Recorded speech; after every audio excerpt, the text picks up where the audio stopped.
Deixa eu dar meu bom dia aqui para o nosso time. Fê, bom dia, meu amor. Bom dia. Tudo bem? Tudo certo? Jóia. Tá lindo hoje, adorei. Muito obrigado. Maravilhoso. Muito obrigado. Um pedacinho do céu. Na verdade, é um reflexo seu.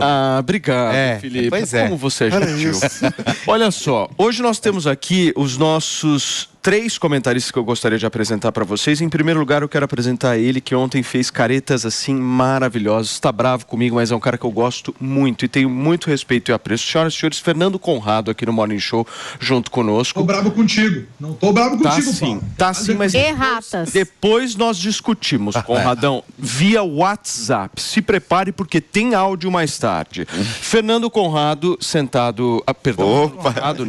Fernando Holly, aliás, 2 Fernandos hoje aqui no Morning Show. Verdade. Fernando Holliday sentado aqui no nosso sofá. Seja muito bem-vindo, viu, Holliday? Obrigado. E mais uma vez o nosso Marcelo Marrom. Tudo bem, Marrom? Você acabou gostando, né? Eu gostei, aí eu tava passando aqui na frente hoje e falei, vou entrar de novo. E aí veio. Tô aqui, sentei. Exatamente. Enquanto não me barrarem, eu vou ficar vindo. Interessante. Senhores, deixa eu inserir aqui uma notícia que acabou de sair, Paulinha, importante, acho que relevante nessa história toda que a gente está discutindo já desde ontem aqui. A BIM avisou o governo federal do risco de violência na véspera dos ataques em Brasília.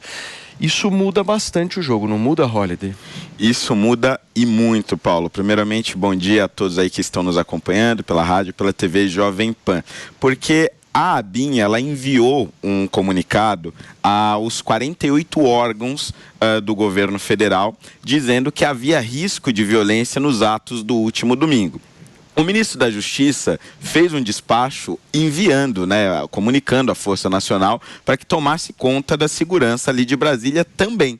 Só que enviou somente 150 homens. Nós estamos falando ali de aproximadamente 4.000, 5.000 pessoas que foram se manifestar inicialmente em Brasília. Ou seja, de um lado nós temos a Polícia Militar do Distrito Federal, que estava em número insuficiente. Por essa razão, o governador do Distrito Federal e o secretário de Segurança foram afastados. Aliás, o secretário de Segurança chegou a ser demitido, mas pelo lado do governo federal, que tinha informações de inteligência, nenhuma ação concreta foi tomada, porque 150 homens, essa é uma informação que saiu aí em alguns veículos de imprensa, é absolutamente insuficiente. Quer dizer, se o governo realmente tinha essas informações, se ele sabia dos riscos de violência contra o próprio Palácio do Planalto, contra o Congresso Nacional e contra o Supremo, por que não enviou número de homens suficientes para combater essa violência, ou pelo menos para impedir a entrada dos manifestantes nesses prédios públicos? A impressão que fica é como se o governo federal quisesse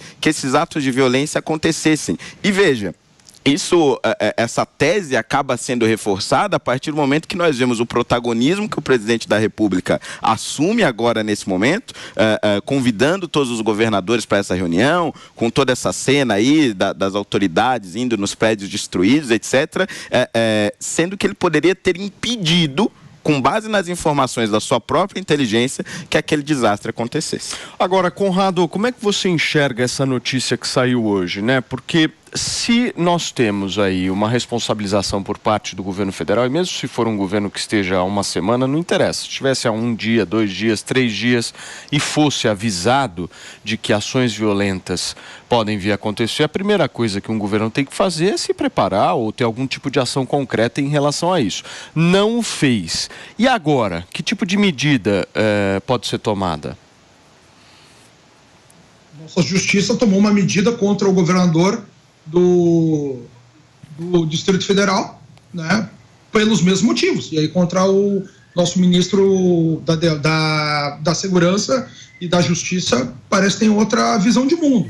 A gente tem que enxergar que o mundo mudou, né, meus amigos? A gente tinha uma realidade antes das eleições, a gente teve outra entre as eleições do final do ano, tomada de posse até o final de semana. Agora, no final de semana, a gente viu que a coisa vai ficar cada vez mais dura. O Lula depois dos atos que aconteceram ali no final de semana, ele chama todos os governadores, sim senhor, vamos cooperar para ir até o final, saber quem são os responsáveis. E aí tem esses 2 discursos também, né? O Lula dá um discurso, não seremos mornos, iremos até o fim, com o apoio de todos, depois ali em público, né, para o povo, ele vem dizer, foi só uma pequena parcela da população. Agora é a hora do povo aí entender como todo que a coisa mudou de figura.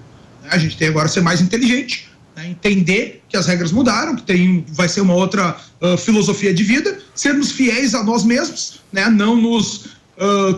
porque é o seguinte, como eu falei para vocês ontem, a gente estava navegando, né, num mar rumo aos nossos objetivos lá, cada um tem os seus, e entrou um furacão no meio. Agora a gente tem que contornar esse furacãozinho, né? Ao invés de se tocar diante do furacão, não é inteligente. Vai afundar teu barco e vai matar os passageiros que estão na tua embarcação. E nem se colidir contra os icebergs, nem bater nos rochedos, nem entrar nos maremotos. É só colidir. Isso aqui, meus amigos, é recuar. Agora é hora de recuar, agora é hora de pensar em ser valoroso a si mesmo, né? No final do Don Quixote, tá o Don Quixote sentadinho lá no meio da estrada e passa alguém rindo dele.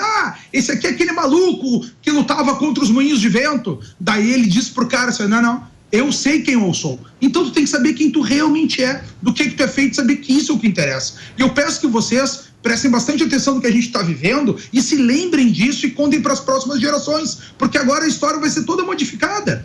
Vocês já viram, como eu falo para vocês, sempre trago aqui o 1984. A história vai ser completamente modificada, as visões de mundo vão ser destruídas, não vou dizer para tanto, mas vão ser apagados. Vocês estão vendo, 2 pesos e 2 medidas. E vai ser assim durante um longo tempo. O que cabe nós agora é defendermos esses valores universais, porque é isso que tu é isso que vale a pena defender na vida. Quem tu realmente é, se tu vender aquilo que tu é, aí tu não tem por que tá vivo. Daí tu tem desonra. A vida é mais triste dessa forma. E tudo que a gente está vendo aqui acontecer, meus amigos, com essa reunião do Lula, tudo que está acontecendo já aconteceu. E eu não estou falando do 6 de janeiro nos Estados Unidos. Eu estou falando do 27 de fevereiro de 1933, no Reichstag. Quando teve o ataque ao parlamento alemão, o que aconteceu no outro dia?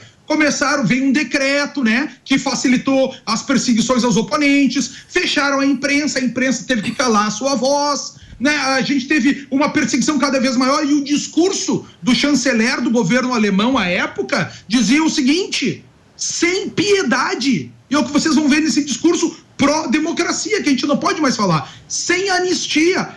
Tudo já aconteceu. A gente tem que ver o presente com os olhos do passado para assim enxergar o futuro. Olha só o que a gente teve ontem. A gente teve o Exército Brasileiro, como eu falei para vocês, tirando todas essas pessoas das ruas, dos acampamentos que estavam ali, os vovozinhos com as tiazinhas. Não interessa, olha só, pessoal, eu não estou nem discutindo se está certo ou errado, tá? O Exército, que eu falei para vocês, iria tirar as pessoas das ruas, né? Levar lá para um ginásio da Polícia Federal. Hoje eu estava vendo uma live do senador Marcos Duval, as pessoas em atendimento médico, sem água, caladas, não podendo se manifestar, e é isso que a gente vai viver no Brasil. Então se lembrem de tudo isso e nunca se esqueçam, porque lá no futuro não vai ter em lugar nenhum escrito isso. A imprensa vai ter que se calar, vocês estão vendo acontecer tudo isso, as pessoas que se manifestaram vão ser perseguidas até o final, e no final nós vamos ter uma outra realidade sendo reescrita nesse hiato de liberdade de discussões que a gente teve nos últimos 4 anos. A coisa mudou de figura, a gente tem que entender isso e agora recuar. O Conrado está te falando. A primeira parte da guerra que a gente tem é infantaria. Era lá que eles colocavam as crianças, né, os débeis, para lutar primeiro, para morrer, para virar bucha de canhão.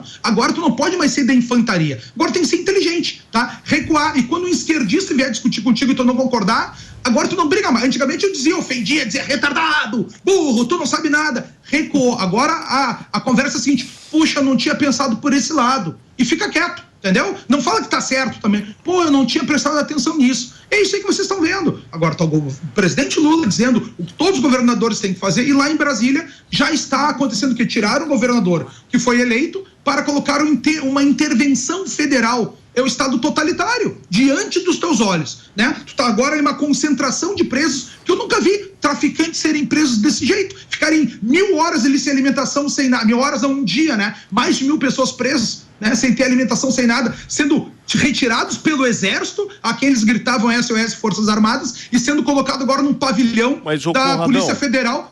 Já vou encerrar, para ficar em concentração, né, até serem tomadas novas medidas. Eu não sei onde é que estão os direitos humanos até agora, Paulo. Eu entendo o que você está falando, porque você está olhando do ponto de vista do pós, né? Mas eu acho que vale a gente fazer uma reflexão aqui no seguinte sentido. E isso que a gente viu acontecendo no domingo não tem precedente. A gente nunca viu no Brasil acontecer. E as consequências que estão acontecendo baseadas nesse fato, elas também são consequências que a gente nunca viu acontecer. Porque, por exemplo, o Conrado diz aqui, 1.000 pessoas estão num ginásio. Mas eu nunca vi 5.000 pessoas invadindo e depredando o Congresso, o Supremo. Eu nunca vi. Eu acho que isso. Tem esse ponto, Paulo, de entender que claramente as pessoas merecem um tratamento. Pois é, as pessoas merecem um tratamento digno. Como várias outras pessoas que estão presas também merecem um tratamento digno, não merecem passar fome ou estar em situação aí difícil, mas a questão é que essas pessoas não estavam lá passeando, a passeio, sem nada a fazer. Eram pessoas que participaram de uma turba que depredou um prédio público, vários prédios públicos. Pessoal, elas participaram de alguma forma. Peraí, Fernando Conrado, você falou bastante. Elas participaram de alguma forma disso, por isso que elas foram presas. Elas não estavam em outro lugar, sem nada a fazer, jogando dominó. Não, elas estavam dentro de um prédio que estava sendo queimado, depredado, um prédio público. Elas estavam participando de uma coisa que é criminosa e por isso elas foram aí conduzidas para uma situação de serem averiguadas, pegarem seu depoimento. Só que é o que o Paulo falou também, são 1.000, 2.000 pessoas, onde você coloca essas pessoas. Claro, erros podem ser cometidos e apontados aqui.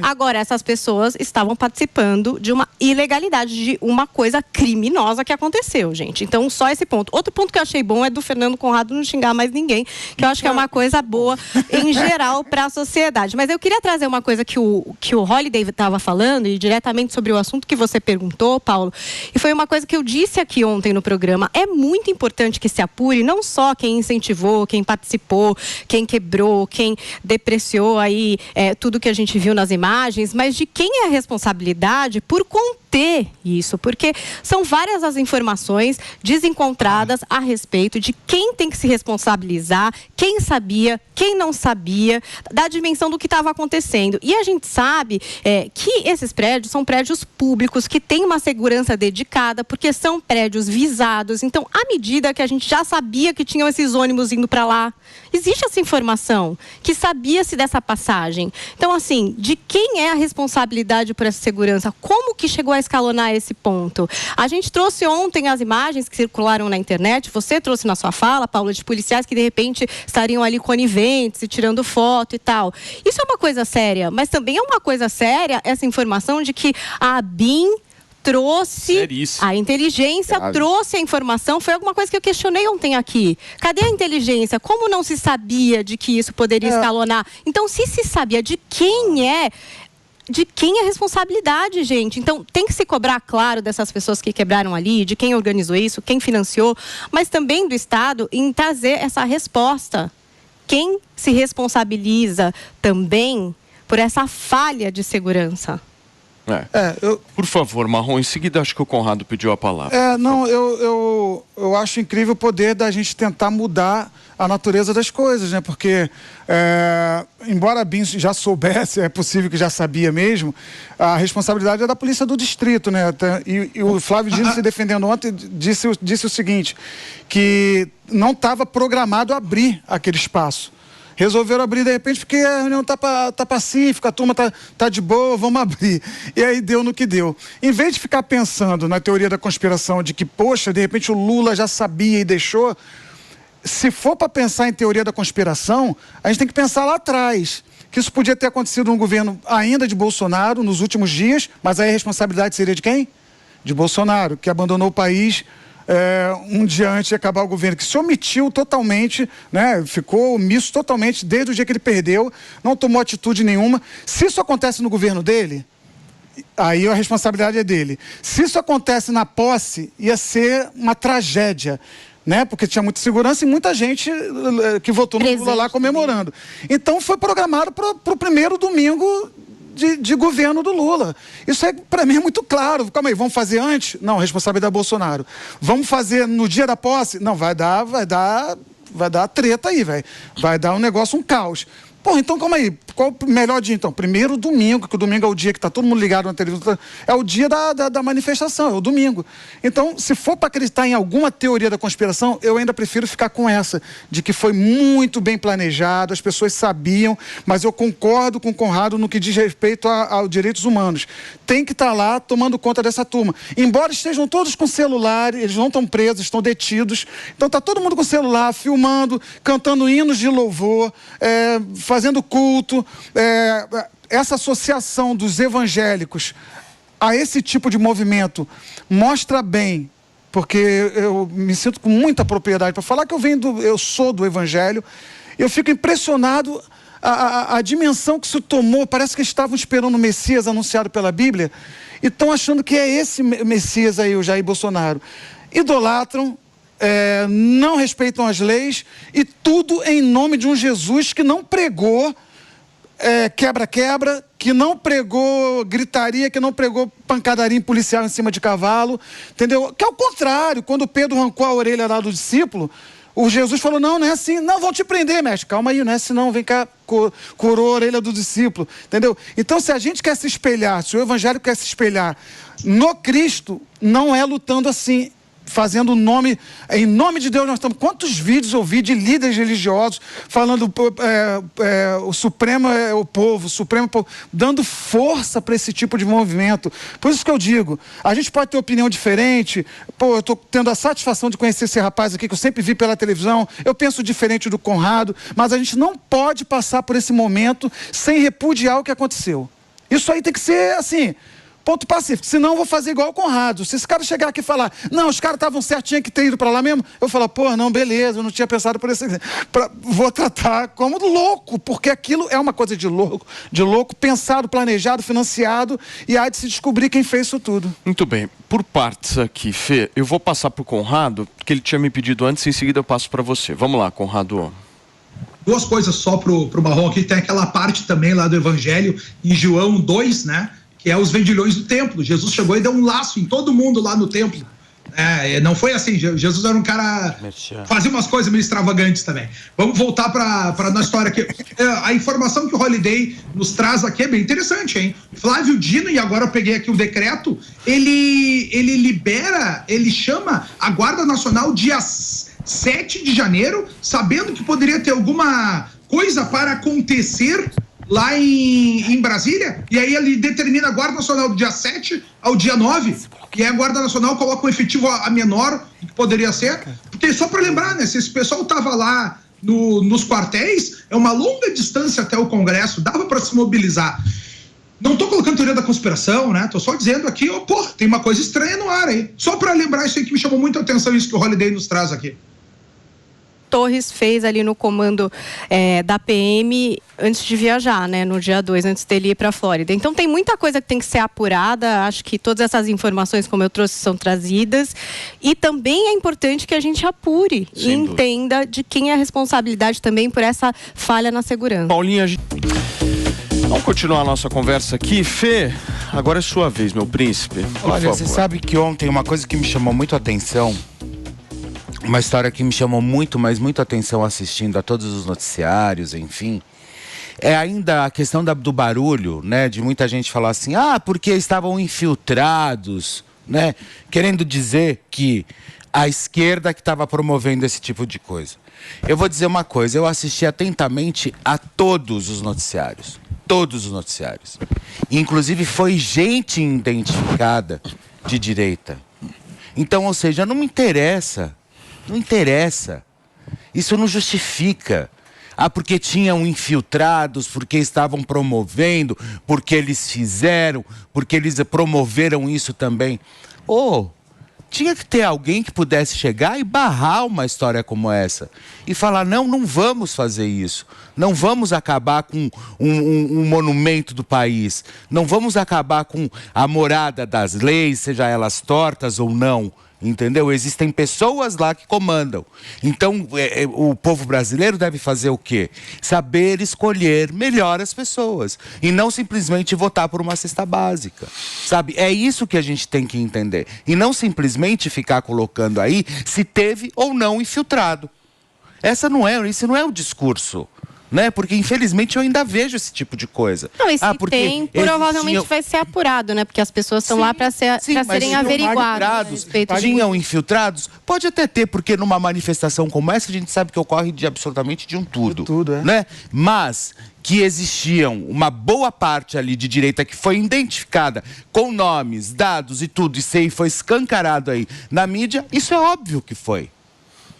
Verdade. Fê, deixa eu só dar uma nota aqui, gente. O governador afastado do Distrito Federal, Ibanez Rocha, é alvo de pelo menos 4 pedidos de impeachment após a invasão às sedes dos 3 poderes na esplanada dos ministérios, no domingo. Ibanez, como governador, era responsável pela segurança na esplanada dos ministérios. Os partidos PV, PSOL e PSB e também um grupo de advogados do próprio Distrito Federal, representados por Rodolfo Prado e André Cardoso, apresentaram seus pedidos de impeachment.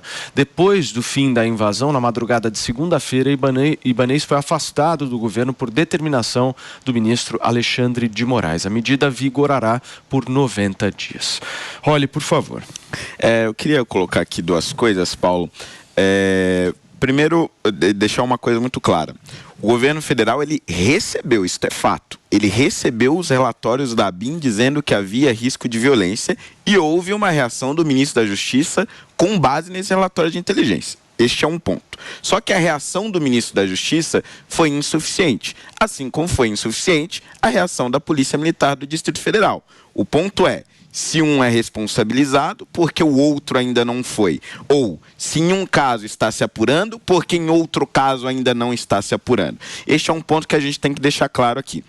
Um outro em relação aos infiltrados que o Felipe falou aqui. A gente realmente teve diversos vídeos ali de pessoas dizendo, olha lá, durante os atos, né? Tem infiltrado ali, gente tacando fogo, e outros manifestantes dizendo, não taca fogo, não quebra, não tira a cadeira, não sei o quê. Foram vários vídeos desses de pessoas, inclusive, pegando esses manifestantes violentos, aliás, esses manifestantes não, esses vândalos, esses terroristas, e entregando eles para a polícia. Então, teve vídeos assim, realmente criminoso.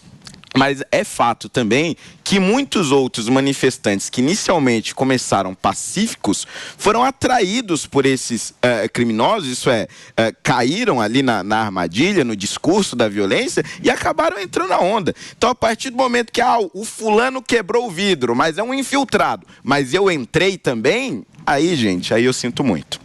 A partir do momento que você entra na onda da violência, que você entra na onda do crime, você foi fisgado. Você foi fisgado. Está praticando.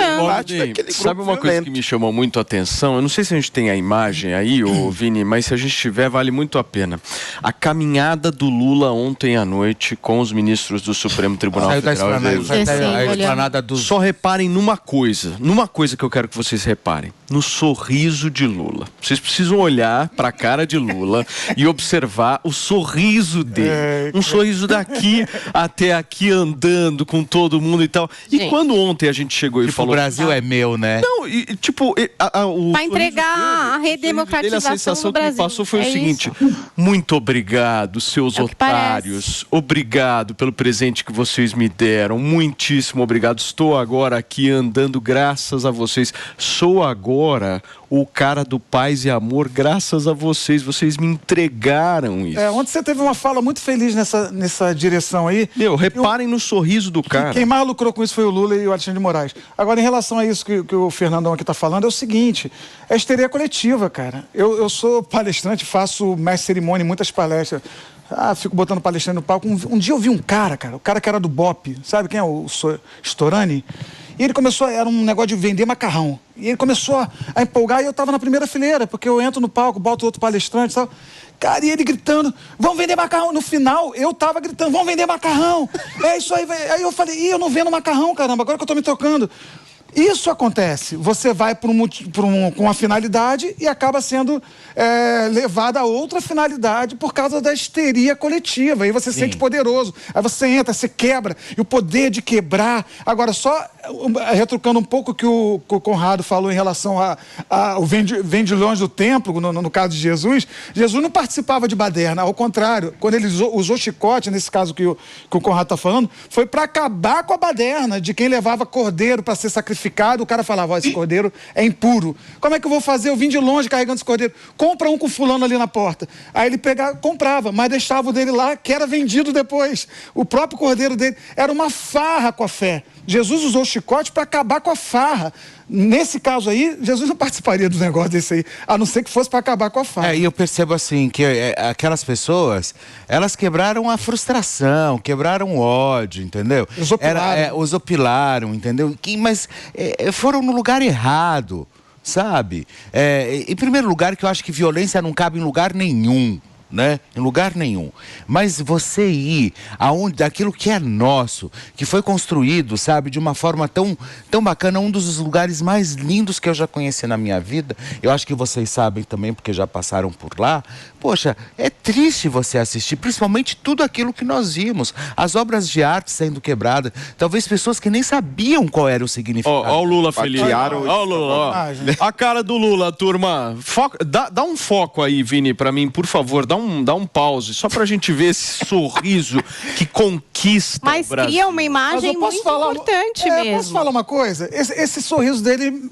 A imagem marca. Contagia, né? Lógico. Nossa. Porque, calma aí, há quanto tempo a gente não vê o chefe máximo da nossa nação reunido com ministros, governadores de estado, num ato pacífico e harmônico? Há quanto tempo? Isso não é ruim, não. Se tem alguma coisa de bom que aconteceu, porque ontem eu ressaltei que a gente tem que dar graças a Deus que não teve morte, né? Ao contrário do Capitólio. Então, a gente tem que... Putz, que bom que não teve morte. E se tem alguma coisa para se salvar, é que talvez daí saia uma união. É bom ver o Tarcísio lá. É bom ver... Mas, Paulo, essa questão de opositores darem oportunidade para o Lula não é a primeira vez, né? Na própria posse do Lula, se o Bolsonaro tivesse ido, ia ser só mais um ex-presidente passando a faixa para um presidente. Aquele momento esquisito, né? Todo mundo fica meio de olho, mas não acontece nada. Passou a faixa. Na ausência do Bolsonaro, o que aconteceu? O Lula criou uma imagem para o mundo, subindo com o povo brasileiro. Eu não estou dizendo aqui se eu acredito no Lula, se eu achei o máximo, mas assim, a imagem para o mundo é muito forte. E quem vai fazer isso de novo? Muito provavelmente ninguém, porque que outro presidente vai dar a oportunidade do cara criar alguma coisa mais grandiosa do que um simples rito democrático de passar a faixa? É muita oportunidade também que se dá. Em movimentos que, no final, quando você vai ver, na minha modesta opinião, são burros. Porque o rito democrático é passar a faixa, ia ser só mais um rito. A questão dessa destruição, obviamente, por essa turba, cria essa oportunidade do Lula mostrar a união de todos os poderes na carta que ele publicou, de todos os governadores do Brasil juntos, descendo a rampa, sentados à mesa para conversar. Vê que na imagem da câmera, quando filma nas mesas, os nomes não estão nem voltados para eles, está voltado para a câmera, porque é uma imagem muito forte. E o Lula sabe lidar com esse negócio da imagem. Muito bem. O Vini, não sei se você me permite, mas posso só ouvir mais um pouquinho o Fernando Conrado e em seguida, um minutinho, Conradão, eu quero te ouvir também. Não, a imagem é muito forte, a Tipolinha tá certa, e o governo do PT trabalha muito bem com imagens, né? Nada disso aí é à toa, né, meus amigos? Eu só quero que vocês entendam, né? É para as câmeras, não é para nós, os nomes todos que estão ali, né? Exatamente para mostrar o poder. E vocês viram ali uma caminhada do sistema estabelecido todo reorganizado. É isso aí que eu falei para vocês. O dia 8 de janeiro aqui no Brasil, a gente tem que dar uma mudança de marcha, que agora a coisa ficou bem claro, que está todo o sistema reorganizado e não é inteligente bater de frente contra ele mais.